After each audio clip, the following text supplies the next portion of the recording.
میں گہری نیند سو رہی تھی جب اچانک میرا موبائل رنگ ہوا تھا۔ میں جیسے ہی اٹھنے لگی تو میرے شوہر نے مزاحمت کی تھی اور مجھے مزید اپنے قریب تر کر لیا تھا۔ میں نے ایک نگاہ ان کے خوبصورت چہرے پر ڈالی تھی، مگر پھر میں ان کا ہاتھ دور کر کے بیٹھ گئی تھی۔ میں اس طرح کال کو نظر انداز نہیں کر سکتی تھی۔ میں جس ادارے سے منسلک تھی مجھے اپنا آپ لوگوں کے لیے وقف کرنا ہی تھا۔ میں نے کال اٹھائی تو سامنے سے ایک نرس کی آواز گونجی تھی، میم ایمرجنسی ہے، آپ کو جلد سے جلد ہسپتال پہنچنا ہوگا۔ میں نے یس بول کر فون رکھ دیا تھا۔ میں جیسے ہی بستر سے اترنے لگی تو میرے شوہر نے میری کلائی تھام لی تھی اور مجھے دیکھتے ہوئے بولے تھے، آج نہیں پلیز، آج چھٹی کا دن ہے، میں تمہارے ساتھ مزید وقت گزارنا چاہتا ہوں، ابھی میرا من نہیں بھرا۔ وہ روٹھے ہوئے انداز میں بولے تھے جب میں ان کے چہرے پر ہاتھ رکھتے ہوئے بولی تھی، معاف کرنا مگر میں مجبور ہوں، مجھے جانا ہی پڑے گا۔ یہ کہتے ہی میں بستر سے اٹھ گئی تھی۔ میں ایک ڈاکٹر تھی اور میرا فرض تھا کہ میں خود سے زیادہ اپنے مریضوں کو وقت دیتی۔ جس وقت میں نے حلف اٹھایا تھا اس وقت میں نے دل سے فیصلہ لیا تھا کہ میں اپنی زندگی کے ہر قیمتی لمحے، اپنی زندگی کی ہر خواہش، اپنی زندگی کا سکون اپنی آنے والی قوم پر وقف کر دوں گی، اور میں اس عہد کو کسی قیمت پر بھی بھول نہیں سکتی تھی۔ لیکن میں نہیں جانتی تھی کہ میرا یہ عہد میرے گلے کا توق بن جائے گا اور کسی کی زندگی کا خاتمہ۔ میں جلدی گھر سے باہر نکلنے لگی تو میرے شوہر فوراً ہی بولے تھے، یہ کوئی طریقہ کار نہیں ہوتا، مجھ سے زیادہ تم کسی اور کو اہمیت دے رہی ہو، اوپر والا بھی تم سے ناراض ہوگا۔ میں نے ان کی طرف ایک نگاہ ڈالی تھی اور معذرت کرنے والے لہجے میں بولی تھی، آپ کی بات درست ہے لیکن میں مجبور ہوں، مجھے جانا ہی پڑے گا۔ میں نے رات بھر آپ کی خواہش کو پورا کیا ہے لیکن اب میں مجبور ہوں۔ یہ کہہ کر میں ٹھہری نہیں تھی۔ میں جانتی تھی کہ میرے شوہر پیچھے سے ناراض ہوں گے، انہیں برا لگے گا، وہ مجھ سے خفا بھی ہو جائیں گے، لیکن میں نے سوچ لیا تھا کہ میں واپس آ کر انہیں راضی کر لوں گی، اور شاید یہی میری سب سے بڑی غلطی ثابت ہونے والی تھی۔ میں نے جو آج اپنے شوہر کو موقع دیا تھا وہ شاید زندگی کا سب سے بدترین موقع تھا۔ پورا دن معمول کے مطابق ہی ہسپتال میں گزرا تھا۔ ڈاکٹر بننا میری خواہش نہیں تھی بلکہ میرے مرحوم والد کی خواہش تھی۔ ان کی ہی خواہش کا احترام کرتے ہوئے میں نے شادی کے بعد اپنی ڈاکٹری کی پڑھائی کو مکمل کیا تھا اور ایک بہترین سرجن بن گئی تھی اور اب لوگوں کی خدمات انجام دے رہی تھی۔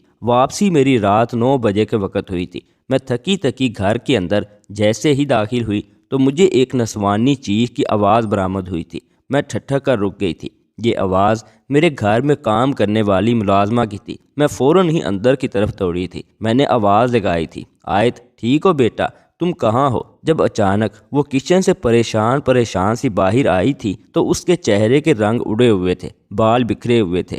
میں فوراً اس کے پاس گئی تھی اور اس کا بازو تھامتے ہوئے بولی تھی، بیٹا ٹھیک تو ہو تم؟ میں ہمیشہ ہی اپنی ہر ملازمہ سے بہت محبت سے پیش آتی تھی۔ وہ سر نفی میں ہلاتے ہوئے بولی تھی، جی بیگم صاحبہ میں ٹھیک ہوں، آپ جلدی آ گئی۔ میں نے سر کو ہلکی جنبش دی تھی اور اسے پانی لانے کا بولا تھا اور خود لاؤنج کے صوفے پر بیٹھ گئی تھی۔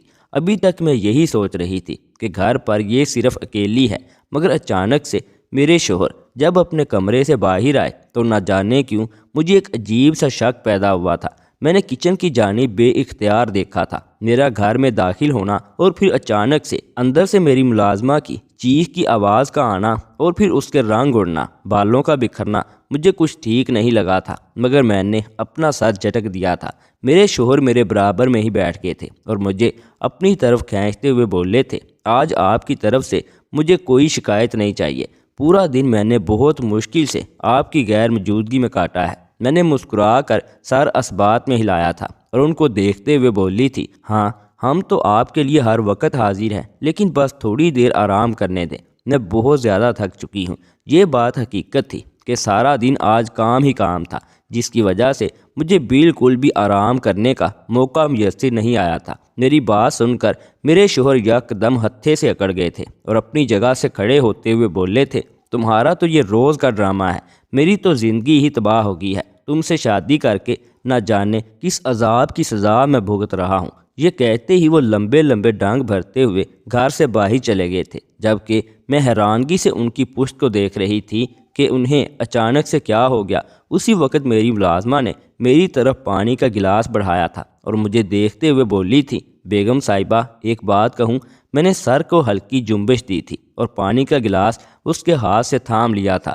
وہ مجھے دیکھتے ہوئے بولی تھی، معذرت چاہتی ہوں، آپ کے گھریلو معاملات میں بول رہی ہوں، لیکن ایک بات کہنا چاہتی ہوں۔ میری امی کہتی ہیں کہ سب سے پہلے شوہر ہوتا ہے، شوہر کی خدمت ہوتی ہے، اس کا حق ہوتا ہے۔ اگر آپ اس طرح کریں گی تو آپ کے شوہر دوسروں پر ہاتھ صاف کریں گے، اور یہ تو ناانصافی ہوگی آپ کے ساتھ، اور گناہ بھی۔ جبکہ میں اس چھوٹی سی لڑکی کو حیرت سے دیکھ رہی تھی کہ وہ کس طرح کی بات مجھ سے کر رہی تھی۔ اپنے شوہر کے رویے کی وجہ سے میں پہلے ہی پریشان تھی، اور اب اس کی یہ بات سن کر مجھے یکدم غصہ آ گیا تھا۔ میں اس کو دیکھتے ہوئے بولی تھی، اپنی حد میں رہو، کس طرح سے بات کر رہی ہو تم؟ آئندہ کے بعد میرے گھریلو معاملے میں مداخلت کرنے کی تم نے جرت کی تو میں تمہیں نوکری سے نکال دوں گی۔ بہت ہی کوئی نامناسب بات کی ہے تم نے۔ یہ کہتے ہی میں اپنی جگہ سے کھڑی ہو گئی تھی اور گلاس پٹکنے والے انداز میں ٹیبل پر رکھا تھا، اور غصے سے اپنے کمرے میں چلی گئی تھی۔ میں جانتی تھی کہ میں اپنے شوہر کے ساتھ غلط کر رہی ہوں، لیکن ان کو بھی سمجھنا چاہیے تھا انسان کی زندگی میں سوائے اس کام کے اور بھی بہت سے کام ہوتے ہیں، لیکن شاید میرے شوہر کو اس کام کے علاوہ اور کسی چیز سے غرض ہی نہیں تھی۔ میں کافی دیر تک بے چینی سے کروٹ بدلتی رہی تھی۔ میرے دماغ میں مسلسل میری ملازمہ کی باتیں گونج رہی تھی کہ شوہر سب سے پہلے ہوتا ہے، بے شک شوہر سب سے پہلے ہوتا ہے، لیکن ہر وقت یہ سب کرنا میری نظر میں ایک بے وقوفی تھی۔ انسان بیمار بھی ہو جاتا ہے۔ میرے شوہر کو سوائے ہوس کے اور کچھ نظر نہیں آ رہا تھا، اور میں کئی بار انہیں یہ بات ڈاکٹری کے پیشہ کے حساب سے بھی سمجھا چکی تھی کہ انسان کمزور ہو جاتا ہے، بار بار ایک ہی عمل کو دہرانے سے اس کی طبیعت خراب ہو جاتی ہے۔ لیکن میرے شوہر کو سوائے اس کام کے علاوہ اور کوئی کام نہیں سوچتا تھا۔ ان کے پاس تو میرے لیے یہ وقت بھی نہیں تھا کہ چند پل محض محبت کی باتیں کر لی جائے، میرا خیال رکھ لیا جائے، مجھ سے پوچھ لیا جائے کہ تم ٹھیک ہو نا، تم کتنا تھک جاتی ہو، تم اپنا خیال رکھا کرو۔ لیکن ان سب کے بجائے وہ صرف اور صرف میری قربت کو مچلتے رہتے تھے، اور میں اپنے فرض سے کبھی پیچھے نہیں ہٹتی تھی۔ میں اپنی رات ان پر وقف کر کے رکھتی تھی۔ ہاں، دن کے وقت میں اپنے کام میں مصروف رہتی تھی، لیکن یہ بات میرے شوہر کو بالکل سمجھ نہیں آتی تھی۔ آج ملازمہ کی باتیں مجھے واقعی بہت زیادہ ڈسٹرب کر چکی تھی، جس کی وجہ سے میں رات بھر بے چین رہی تھی۔ میرے شوہر رات بھر گھر واپس نہیں آئے تھے۔ میں نے کئی بار ان کو کال بھی کی تھی، تو انہوں نے صرف ایک دفعہ کال ریسیو کر کے مجھے صرف اتنا کہا تھا کہ میں ابھی مصروف ہوں، مجھے بار بار کال کر کے پریشان نہ کرو۔ اسی وجہ سے میں نے دوبارہ ان سے رابطہ نہیں کیا تھا۔ اگلی صبح میری آنکھ الارم کی آواز سے کھلی تھی۔ میں فوراً ہی بیدار ہو گئی تھی اور کپڑے وغیرہ تبدیل کر کے باہر آئی تھی۔ گھر میں عجیب سناٹے کا بسیرا تھا۔ ملازمہ شاید ابھی تک آئی نہیں تھی۔ میں نے خود ہی اپنے لیے ناشتہ بنایا تھا اور جلدی جلدی ناشتہ کر کے ہسپتال کے لیے نکلنے لگی، تو اسی وقت ملازمہ گھر کے اندر بے چین سی داخل ہوئی تھی۔ بار بار وہ پریشانی سے پیچھے مڑ مڑ کر دیکھ رہی تھی۔ آج بھی کل رات کی طرح اس کی ہوائیاں اڑی ہوئی تھی، بال بکھرے ہوئے تھے، دوپٹہ بھی بے ترتیب ہو رہا تھا۔ میں کچھ سوچ کر گاڑی میں بیٹھنے کی بجائے اس کے پاس چلی گئی تھی۔ وہ ابھی تک دروازے پر کھڑی نہ جانے باہر کیا دیکھ رہی تھی کہ میں نے اس کے کندھے پر ہاتھ رکھا تھا، جس کی وجہ سے وہ یکدم اچھل پڑی تھی اور 2 قدم پیچھے ہو گئی تھی۔ اس کا گھبرانا مجھے مزید شک میں مبتلا کر رہا تھا۔ میں اس کی جانب دیکھتے ہوئے بولی تھی، کیا ہوا آیت، سب ٹھیک ہے نا؟ تم اتنی زیادہ پریشان کیوں لگ رہی ہو؟ جب اچانک وہ روتے ہوئے میرے گلے سے لگ گئی تھی۔ میں تو حیرت کے سمندر میں غوطہ زن ہو چکی تھی کہ اچانک سے اس بچی کو کیا ہو گیا۔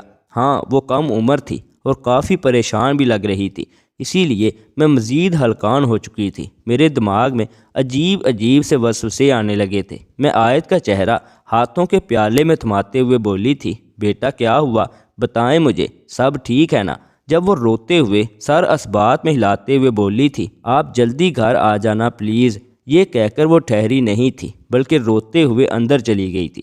میں حیران ہو رہی تھی کہ اس کو کیا ہو گیا ہے۔ آج سے پہلے تو آیت نے کبھی اس طرح کا رویہ نہیں رکھا تھا، نہ جانے کیوں مجھے وہ کچھ بدلی سی محسوس ہو رہی تھی۔ ابھی میں اپنی گاڑی میں بیٹھتی، اسی وقت میرے شوہر کی گاڑی پوچھ میں آ کر رکی تھی۔ میں 2 قدم پیچھے ہو کر کھڑی ہو گئی تھی۔ وہ باہر نکلے تھے، چہرے پر ایک عجیب سی مسکراہٹ تھی جو نہ جانے کیوں مجھے بہت زیادہ پریشان کر رہی تھی۔ وہ مجھے دیکھتے ہوئے بولے تھے، پھر جا رہی ہو ہسپتال؟ میں نے سر کو اثبات میں ہلایا تھا۔ وہ مزید کچھ کہتے اس سے پہلے ہی میں بولی تھی، ناشتہ میں نے آپ کے لیے بنا دیا ہے، آیت آ گئی ہے، آپ اس کو بول دینا آپ کو نکال کر دے دے گی، اور آپ کے کپڑے وغیرہ بھی میں نے پریس کر دیے ہیں، کچھ اور چاہیے تو آیت کو بتا دینا۔ یہ کہہ کر میں گاڑی میں بیٹھنے لگی تو اچانک ہی مجھے اپنے شوہر کی پیچھے سے آواز آئی تھی، اور جو مجھے چاہیے وہ بھی کیا آیت کو ہی بتا دوں؟ میں جو ابھی گاڑی میں بیٹھنے لگی تھی فوراً ہی مڑ کر اپنے شوہر کو حیرت سے دیکھا تھا۔ مجھے ان کی اس بات سے واقعی شدید جھٹکا لگا تھا۔ میں ابھی کچھ کہتی اس سے پہلے ہی انہوں نے بلند بانگ کہکا لگایا تھا اور مجھے دیکھتے ہوئے بولے تھے، تم تو ایسے ڈر گئی ہو جیسے میں واقعی آیت کو وہ بول دوں گا جو میں تم سے چاہتا ہوں۔ خیر تم جاؤ، تمہارے ہسپتال کا وقت ہو چکا ہے، مریض تمہارا انتظار کر رہے ہوں گے۔ یہ کہہ کر وہ اندر چلے گئے تھے، جبکہ میں حیرت سے اپنے شوہر کی پشت کو دیکھ رہی تھی، کیونکہ آج سے پہلے انہوں نے کبھی بھی اتنی گری ہوئی بات نہیں کی تھی۔ میں نے اپنا سر جھٹک دیا تھا، یقیناً مجھے وہم ہو رہا تھا انہوں نے صرف اور صرف اپنی بھڑاس نکالنے کے لیے اتنی گھٹیا بات کی تھی۔ میں خاموشی سے اپنی گاڑی میں بیٹھ چکی تھی اور گاڑی ہسپتال کے روڈ پر ڈال چکی تھی۔ میں سارے راستے اسی کشمکش میں مبتلا رہی تھی کہ میرے شوہر اس طرح سے کیوں بول رہے تھے۔ آیت تو بہت کم عمر تھی، اس کے بارے میں تو ایسا سوچنا بھی گناہ تھا۔ میں کافی دیر تک ہلکان رہی تھی۔ ایک لمبی مسافت کے بعد میں ہسپتال پہنچ گئی تھی۔ میں جیسے ہی اندر داخل ہوئی تو ڈاکٹر برہان فوراً ہی بھاگتے ہوئے میرے پاس آئے تھے اور حالات سے آگاہ کرنے لگے تھے کہ ایمرجنسی کیس آیا ہوا ہے، آپ کو فوراً ہی چارج سنبھالنا ہوگا۔ میں نے سر کو ہلکی جنبش دی تھی اور جلدی سے اپنے کیبن میں چلی گئی تھی۔ وہاں جا کر میں نے جلدی ڈاکٹر کا کوٹ پہنا تھا اور باقی کا سامان اٹھا کر میں جلدی سے وارڈ کی طرف دوڑ چکی تھی۔ سارا دن مصروفیات میں ہی گزر گیا تھا۔ شام کے وقت جب میں چائے پینے کے لیے اپنے کیبن میں آئی تو اسی وقت ڈاکٹر برہان بھی آ گئے تھے۔ یہ ہمارے ایک سینئر ڈاکٹر تھے اور میرے بہترین دوست تھے۔ وہ وہیں بیٹھ گئے تھے۔ میں نے مسکرا کر ان کی طرف دیکھا تھا اور پھر چائے کا کپ اپنے لبوں سے لگا لیا تھا۔ صبح والے واقعہ کی وجہ سے میں آج سارا دن بہت ڈسٹرب رہی تھی۔ میں جانتی تھی ڈاکٹر برہان مجھ سے بات چیت کرنے کے لیے ہی میرے کیبن میں آئے ہیں، لیکن اس وقت میں اتنی زیادہ تھکی ہوئی تھی کہ میرا ارادہ کسی سے بھی بات چیت کرنے کا نہیں تھا۔ جب اچانک ڈاکٹر برہان بولے تھے، لگتا ہے آپ کافی پریشان ہیں، سب خیریت ہے نا؟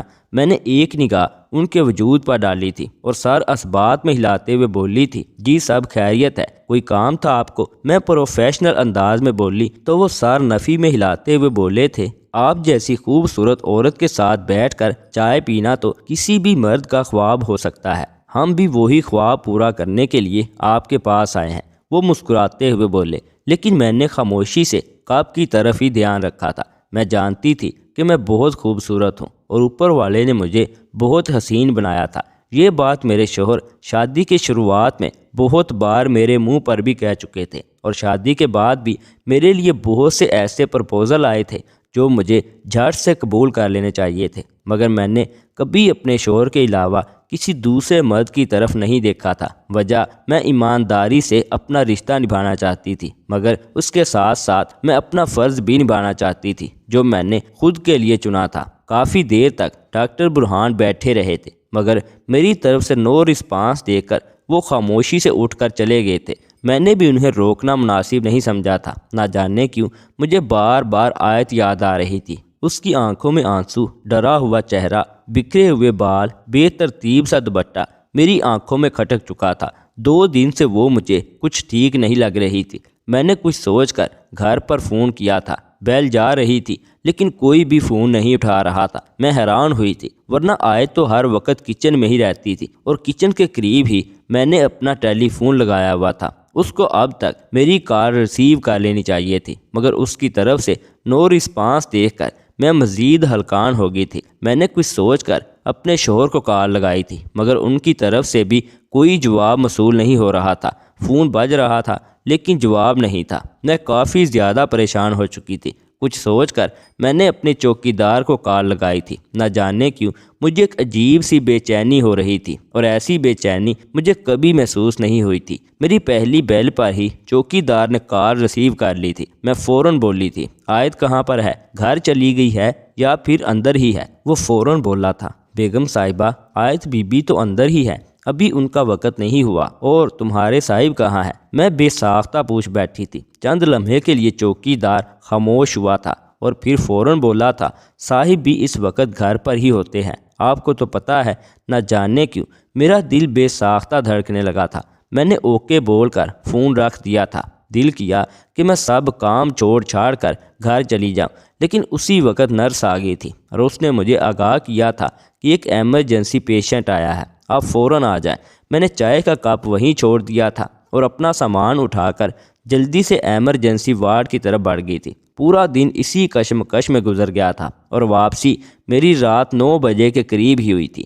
آج میں نے سوچا تھا کہ میں وقت سے پہلے گھر پہنچ جاؤں گی، لیکن میں اپنے کام کی وجہ سے بے حد مجبور تھی۔ میں وقت سے پہلے نہیں پہنچ پائی تھی، بلکہ آج مجھے آدھا گھنٹہ دیری ہی ہو گئی تھی۔ میں گھر میں آئی تو گھر میں سناٹے کا بسیرا تھا۔ میں فوراً ہی آیت کو پکارنے لگی تھی جو گیسٹ روم سے باہر نکلی تھی۔ میں نے حیرت سے اس کی جانب دیکھا تھا کہ وہ گیسٹ روم میں کیا کر رہی تھی۔ وہ فوراً ہی میرے پاس آ گئی تھی اور دھیمی آواز میں سلام کرنے لگی تھی۔ اس کے چہرے سے کافی تھکن عیاں ہو رہی تھی۔ میں اس کو دیکھتے ہوئے بولی تھی، وہاں کیا کر رہی تھی؟ تم تو اس وقت کچن میں ہوتی ہو۔ میری بات سن کر ایک لمحے کے لیے اس کے چہرے سے سایہ سا گزرا تھا اور وہ سر نفی میں ہلاتے ہوئے بولی تھی، وہ میں کمرے کی صفائی کر رہی تھی تو سوچا ڈریسنگ روم میں بھی اس گیسٹ روم کو بھی صاف کر دیتی ہوں۔ آپ کو پانی لا کر دوں؟ ایسا لگتا تھا جیسے وہ کوئی بہانہ کر چکی ہے۔ میں نے سر کو ہلکی جنبش دی تھی اور صوفے پر بیٹھ گئی تھی۔ چند لمحات گزرے تھے جب مجھے میرے شوہر چھت پر سے اترتے ہوئے نظر آئے تھے۔ میں نے ایک گہری سانس ہوا کے سپرد کی تھی۔ جیسا میں سوچ رہی تھی ویسا بالکل بھی نہیں تھا۔ وہ قدم با قدم چلتے ہوئے میرے قریب ہی آ گئے تھے اور صوفے پر میرے پاس بیٹھ چکے تھے۔ میں ان کو دیکھ کر کچھ کہتی اس سے پہلے ہی وہ بولے تھے، تم میرے کپڑے وغیرہ پریس نہیں کرنا، مجھے تمہاری پریس پسند نہیں آتی، آیت زیادہ اچھی کرتی ہے۔ میں نے سر کو ہلکی جنبش دی تھی اور کچھ نہیں کہا تھا۔ اس وقت میں بہت زیادہ تھک چکی تھی، اس لیے خاموش رہنے میں ہی عافیت جانی تھی۔ تھوڑی دیر بعد ہی آیت پانی کا گلاس لے کر آ گئی تھی، مگر میں نے واضح طور پر اس کے چہرے پر ایک خوف محسوس کیا تھا۔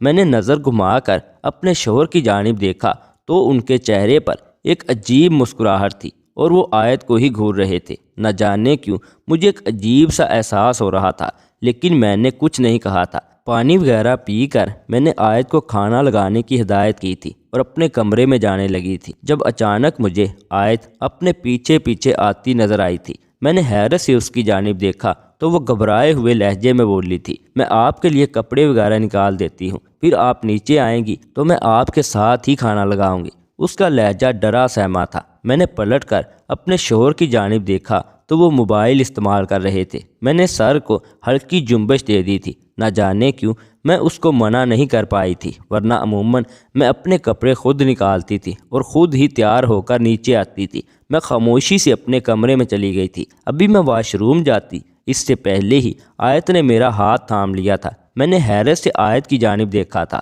اور سوالیہ بولی تھی، کیا ہو گیا، سب ٹھیک ہے نا؟ اچانک ہی وہ روتے روتے میرے قدموں میں بیٹھ گئی تھی۔ میں تو گھبرا ہی گئی تھی کہ اس بچی کو کیا ہو گیا۔ میں بھی اس کے پاس ہی بیٹھ گئی تھی اور اس کا چہرہ تھامتے ہوئے بولی تھی، کیا ہو گیا، کیوں رو رہی ہو، سب ٹھیک ہے نا؟ اور پھر جو بات اس نے روتے روتے مجھے بتائی وہ سن کر ایسا لگتا تھا جیسے سب کچھ ختم ہو چکا ہے۔ یہ حقیقت نہیں بلکہ کوئی خواب ہے۔ مجھے واضح طور پر ایسا محسوس ہو رہا تھا جیسے آج میری بس ہو چکی ہے۔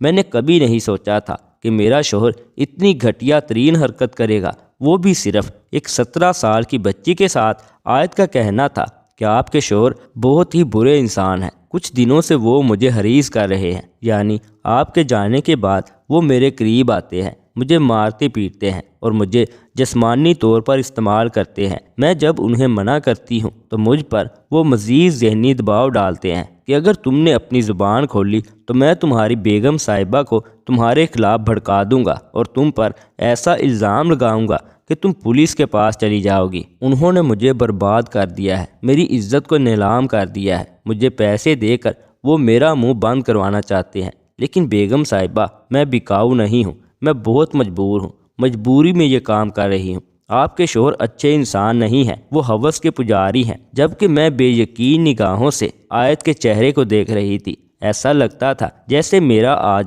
سب کچھ ختم ہو گیا ہے۔ میری سالوں کی ریاضت، میری یہ پڑھائی، میری یہ وفاداری، سب کچھ میرے شوہر نے مٹی کر دی تھی۔ صرف اپنی ہوس کو مٹانے کے لیے وہ ایک کم عمر لڑکی کے ساتھ اتنی گھٹیا ترین حرکت کر رہے تھے۔ یہ سوچ آتے ہی میرے رونگٹے کھڑے ہو گئے تھے۔ چند لمحے کے لیے تو میں بالکل سن ہو کر بیٹھ گئی تھی۔ مجھے کچھ سمجھ نہیں آ رہا تھا کہ میں کیا بولوں، میں کیا کروں۔ وہ اچانک ہی میرے پاؤں پکڑتے ہوئے بولی تھی، بیگم صاحبہ مجھے پولیس کے پاس نہیں جانا۔ میں نے آپ کے شوہر کو کہا تھا کہ میں آپ کو بتا دوں گی، تو انہوں نے کہا کہ وہ مجھے زندہ نہیں چھوڑیں گے، بلکہ آپ کو بھڑکائیں گے اور آپ مجھے پولیس کے حوالے کر دیں گی۔ لیکن میں وعدہ کرتی ہوں میں بے قصور ہوں۔ اس ملازمہ کی باتیں سن کر میں چند لمحے کے لیے خاموش ہو گئی تھی، اور پھر کچھ سوچ کر میں نے صرف اور صرف اس کو یہ دلاسا دیا تھا کہ تم ابھی چپ ہو جاؤ، اگلے دن سب کچھ ٹھیک ہو جائے گا۔ میں نے اپنے چہرے کے زاویہ درست کیے تھے، کپڑے وغیرہ تبدیل کر کے میں اس ملازمہ کے ساتھ نیچے آئی تھی اور اب اپنے شوہر کو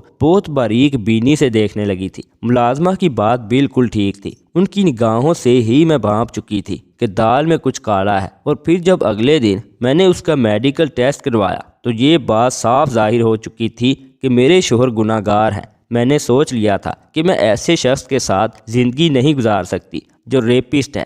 میں نے فوراً ہی پولیس میں ان کی کمپلین کی تھی اور خود گواہی کے طور پر اپنا آپ ظاہر کیا تھا۔ میں نے خود اپنے شوہر کے خلاف قانونی کارروائی کروائی تھی، ان سے طلاق لی تھی اور پھر ان کا گھر بھی چھوڑ دیا تھا۔ میں اب اپنے باپ کے گھر پر رہ رہی ہوں۔ ڈاکٹر برہان نے مجھے کئی بار شادی کے لیے پرپوز کیا ہے، لیکن ابھی فی الحال میں کسی بھی مرد ذات پر بھروسہ نہیں کرنا چاہتی، کیونکہ جس شخص پر میں نے بھروسہ کیا تھا اس نے مجھے منہ کے بل گرایا تھا۔ بے شک پانچوں انگلیاں برابر نہیں ہوتی، لیکن بھروسہ کرنے میں اب مجھے بہت وقت لگے گا۔ دوستو اس ویڈیو سے متعلق کمنٹ سیکشن میں ہمیں اپنی قیمتی رائے سے ضرور آگاہ کیجیے گا، اور اگر ویڈیو اچھی لگے تو ویڈیو کو لائک کرنے کے ساتھ ساتھ مزید ایسی نئی ویڈیوز دیکھنے کے لیے اس چینل کو بھی ضرور سبسکرائب کر لیجیے گا۔ شکریہ۔